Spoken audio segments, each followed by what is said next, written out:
Presiden Joko Widodo meresmikan Tol Serang Panimbang, Seksi 1 Ruas Serang Rangkas Bitung pada Rabu 17 November 2021 lalu. Namun, dua sekolah yang terdampak kini belum diketahui nasibnya. Layanan di kantor desa Cikosai yang dirobohkan 2 tahun lalu untuk proyek pembangunan Tol Serang Panimbang ini juga kini harus mengontrak di rumah warga. Untuk mengetahui lebih detailnya sudah bergabung bersama kami rekan Desi Purnamasari, jurnalis dari Tribun Banten yang akan menyampaikan laporan lengkapnya. Halo rekan Desi. Ya, halo rekan Dea. Desi, bisa Anda informasikan bagaimana SD yang saat ini belum dilakukan pembangunan atau relokasi pasca terdampak proyek jalan tol tersebut?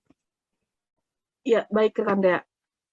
Sebelumnya dua sekolah itu yakni SD Negeri Impres Cikesal dan SD Negeri Cipete yang berada di Kecamatan Keragilan, yang memang hingga saat ini nasibnya masih belum jelas akan direlokasi ke mana.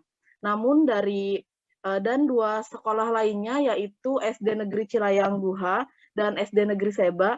Nah, kedua SD tersebut untuk pembangunannya sudah mulai 100%, namun memang untuk SD Negeri Seba masih terus dilakukan pembangunan hingga kini sudah mencapai 60%. Dari pantauan Tribun Banten pada saat di lokasi, yakni di SD Negeri Impres Cikesal, yang memang belum direlokasi hingga saat ini, nampak bangunan SD tersebut masih berdiri tepat di samping jalan tol. Dan bangunan SD tersebut tepat bersebelahan dengan tembok pembatas antara tol Serang Panimbang tersebut. Dan tol Serang Panimbang sendiri juga sudah mulai ramai, ruas jalannya juga sudah mulai ramai karena memang kendaraan sudah mulai beroperasi pada saat itu. Begitu rekan Dea.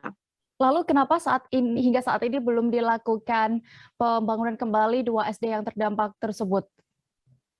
Untuk dua SD yang terdampak tersebut memang hingga saat ini belum dilakukan pembangunan karena untuk relokasi lahannya belum dapat diketahui akan direlokasikan kemana. Karena menurut Dinas Pendidikan sendiri untuk relokasi dua sekolah tersebut memerlukan lokasi yang memang benar-benar strategis untuk dua sekolah tersebut. Begitu, Dea.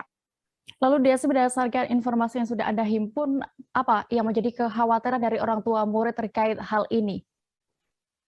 Ya, yang menjadi kekhawatiran dari wali murid sendiri yakni memang akses para murid saat menuju ke sekolah karena harus melintasi jalan tol yang kini sudah mulai beroperasi dan sudah mulai ramai. Dari salah satu orang tua siswa menuturkan bahwa pihaknya setiap hari selalu mengantar anaknya untuk pergi sekolah lantaran khawatir saat akan menyeberang.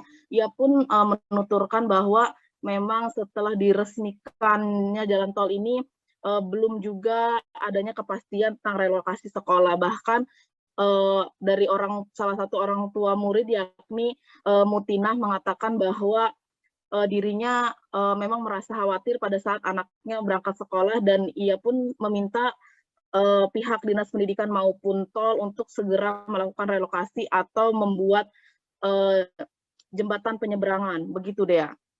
Baik, terima kasih rekan Desi untuk laporan Anda dari Serang, Banten. Selamat bertugas kembali. Hai pemirsa Sri Popo TV, jangan lupa komen, like, dan subscribe, serta tonton terus berita-berita terupdate lainnya